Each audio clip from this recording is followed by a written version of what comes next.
Engineering চ্যানেলের পক্ষ থেকে তোমাদের সকলকে জানাচ্ছি আন্তরিক শুভেচ্ছা। এই ভিডিওটা তৈরি করছি অষ্টম শ্রেণীর শিক্ষার্থীদের জন্য।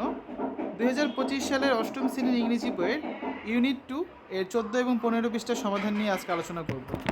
Class 8 English unit 2 food and nutrition listen to kinds of food page 14 page 15 এর সমাধান দেখব। এই ভিডিওর ডিসক্রিপশন এবং পিন কমেন্টে প্লেলিস্টের লিঙ্ক দেওয়া আছে। এখান থেকে তোমাদের যার যে বিষয়ের ভিডিও দরকার খুব সহজেই তোমরা দেখে নিতে পারবে। Listen to kinds of food. প্রথমে রয়েছে কিছু keywords: carbohydrate, protein, vitamins, minerals. তো আসলে এগুলো সম্পর্কে আমরা বিস্তারিত জেনে নিই, ওয়ার্ড এবং মিনিং। তো এখন আমরা এই শব্দগুলোর অর্থ নিয়ে আলোচনা করব। কার্বোহাইড্রেট, এটা হচ্ছে একটা noun. A type of food such as rice, potato that produces heat and energy. এটা হচ্ছে এমন এক ধরনের খাদ্য, যেমন চাল হতে পারে, আলু হতে পারে, যেগুলো হচ্ছে আমাদেরকে তাপ এবং শক্তি দেয়। এগুলো শেষা জাতীয় খাদ্য বা শর্করা। প্রোটিন, এটাও একটা noun. A substance found in meat, egg, fish etcetera. এক ধরনের উপাদান যেটা হচ্ছে মাংস, মাছ, ডিমে পাওয়া যায়। এর বাংলা অর্থ কি? আমিষ। ভিটামিনস, এটা হচ্ছে noun. Substances necessary for health and growth. আমাদের সুস্থতার জন্য এবং বেড়ে ওঠার জন্য এই উপাদানগুলো খুবই প্রয়োজন। ভিটামিনসের অর্থ হচ্ছে কি? খাদ্যপ্রাণ। মিনারেলস, এটাও একটা noun. Chemical substances that our body needs to keep healthy. ঠিক আছে, অর্থাৎ কেমিক্যাল সাবস্টেন্সেস হবে, এটা এসইউবি হবে, এসইউবি। অর্থাৎ হচ্ছে রাসায়নিক উপাদান যেটা আমাদের শরীরের জন্য খুবই প্রয়োজন আমাদেরকে সুস্থ রাখার জন্য। ঠিক আছে, এই বানানটা কী হবে? SUBSTANCES, chemical substances. বাংলা অর্থ হচ্ছে খনিজ পদার্থ। তারপর দেখো, আমাদের লিসন টু এর নাম ছিল কি? কাইন্ডস অফ ফুড, মানে খাবারের প্রকারভেদ।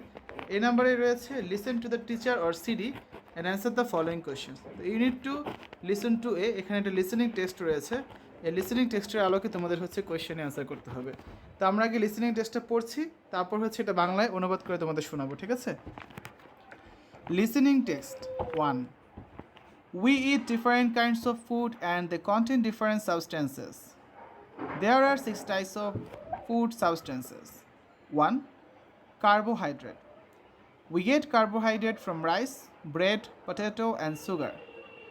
Number 2. Protein. Meat, fish, egg, and some vegetables like peas, beans, and lentils. She tries to avoid foods rich in carbohydrate. তিনি বেশি শর্করা জাতীয় খাদ্য খাবার পরিত্যাগ করার চেষ্টা করেন। So she never takes sugar in her tea. এই কারণে তিনি চায়ের মধ্যে কোনো চিনি খান না। তো question number 1, how many kinds of food do you need? আমাদের কত ধরনের খাদ্য প্রয়োজন? আর নাম্বার 2 হচ্ছে হোয়াট আর দে। তো অ্যান্সারটা দেখি। Number 1, how many kinds of food do you need? আমাদের কত প্রকারের খাদ্য প্রয়োজন? তো অ্যান্সারটা হচ্ছে কি? We need 6 kinds of food. আমাদের 6 প্রকারের খাদ্য প্রয়োজন। Number 2, what are they? সেগুলো কী কী? Answer, they are carbohydrate, protein, fat, minerals, vitamins and water. ঠিক আছে, সেগুলো হচ্ছে শর্করা, আমিষ, চর্বি, খনিজ, খাদ্যপ্রাণ এবং পানি।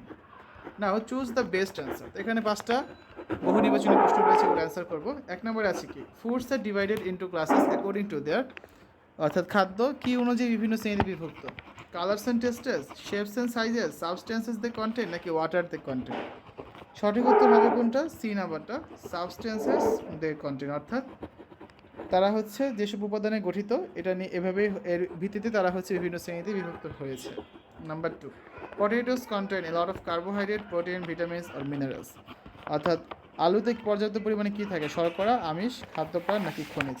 সঠিক উত্তর হবে ক নাম্বারটা, আলুতে প্রচুর পরিমাণে কার্বোহাইড্রেট বা শর্করা থাকে। Number 3, butter and ghee are a good source of gas. Butter আর ঘি হচ্ছে কোন জিনিসটার উত্তম উৎস? প্রোটিন নাকি আমিষ? প্রোটিন বা আমিষ, ফ্যাট বা চর্বি, ভিটামিনস নাকি কার্বোহাইড্রেট বা শর্করা? সঠিক উত্তর হবে এখানে 3-এর বি নাম্বারটা, অর্থাৎ ফ্যাট, তেল বা চর্বির উত্তম উৎস হচ্ছে বাটার আর ঘি।